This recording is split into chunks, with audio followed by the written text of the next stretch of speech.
Sekarang mari kita beralih ke perkataan Yesus tentang penyembahan di Perjanjian Baru. Yohanes 4, ini adalah perkataan yang sudah tidak asing lagi bagi para pembaca Alkitab. Yohanes 4, Yesus sedang berbicara kepada wanita Samaria di sumur Yakub. Tanpa membahas latar belakangnya, dia berkata di ayat 23, "Tetapi saatnya akan datang dan sudah tiba sekarang, bahwa penyembah-penyembah benar akan menyembah Bapa dalam roh dan kebenaran, sebab Bapa menghendaki penyembah-penyembah demikian." Itu pernyataan yang luar biasa, bukan? Tuhan yang Maha Kuasa sedang mencari mereka yang akan menyembahnya. Namun, kita harus menyembahnya sesuai dengan ketentuannya, dalam roh dan kebenaran. Kemudian Yesus melanjutkan pada ayat berikutnya. Allah itu roh dan barang siapa menyembah dia, harus menyembahnya dalam roh dan kebenaran. Jadi, dalam penyembahan, saya percaya bahwa roh kitalah yang berhubungan langsung dengan Tuhan sebagai roh. Lihat, menurut Alkitab, manusia terdiri dari 3 unsur, roh, jiwa, dan tubuh. Saya pikir jiwa kita sangat aktif dalam pujian dan ucapan syukur, tetapi dalam penyembahan, roh kitalah yang berhubungan langsung dengan roh Tuhan. Dan kita harus menyembahnya dalam roh dan kebenaran.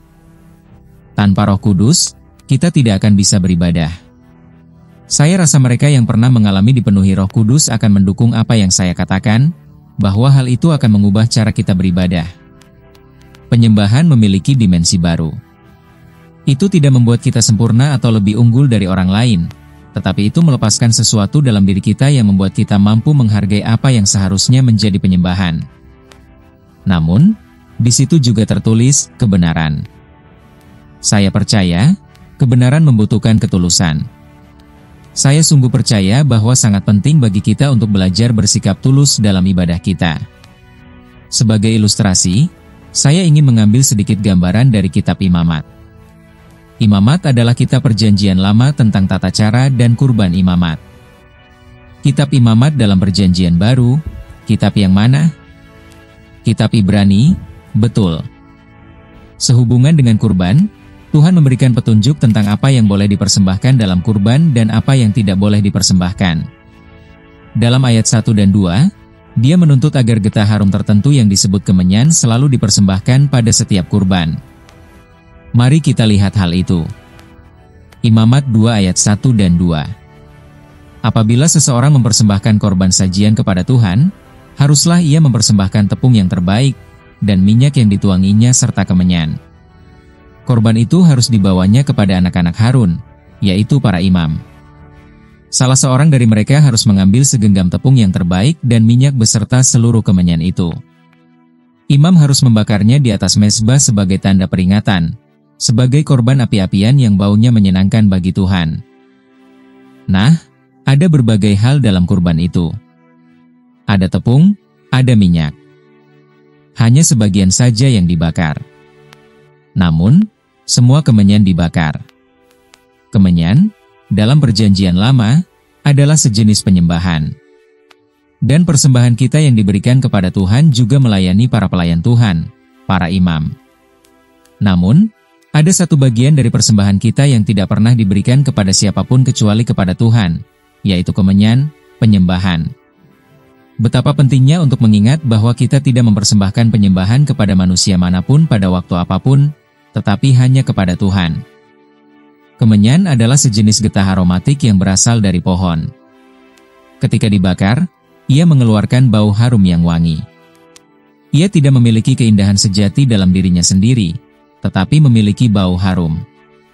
Itulah yang Tuhan inginkan, itulah yang menjadi penyembahan kita kepada Tuhan, bau harum yang wangi yang naik ke hadapannya. Di sisi lain, ada satu hal yang tidak boleh ditambahkan pada persembahan kepada Tuhan. Jika Anda melihat ayat 11 dari pasal yang sama. Segala korban sajian yang kamu persembahkan kepada Tuhan janganlah diolah beragi, karena ragi tidak boleh kamu bakar beserta segala madu sebagai korban api-apian bagi Tuhan. Madu sebelum dibakar itu manis dan lezat. Namun, setelah dibakar, madu akan berubah menjadi hitam, lengket, dan berantakan. Dan Tuhan berkata, "Janganlah kamu mempersembahkan kepadaku penyembahan yang tidak tahan api. Persembahkanlah kepadaku kemenyan, karena semakin besar apinya, semakin manis aromanya. Namun, jangan mempersembahkan kepadaku penyembahan yang setelah diuji dan dicobai akan berubah menjadi hitam, lengket, dan berantakan. Pikirkanlah hal itu. Tanyakan kepada diri sendiri, apakah saya menaruh madu pada doa-doa saya? Ataukah saya menggunakan kemenyan? Apakah saya mengatakan kepada Tuhan hal-hal yang tidak akan saya lakukan? Ataukah saya berdoa kepadanya dalam roh dan kebenaran? Gambaran terakhir yang sangat jelas tentang penyembahan terdapat dalam 1 Korintus 6 ayat 16 dan 17. Ini adalah bagian yang sangat jujur, seperti Alkitab adalah buku yang jujur. Paulus berkata, "Tidak tahukah kamu, bahwa siapa yang mengikatkan dirinya pada perempuan sundal menjadi satu tubuh dengan dia?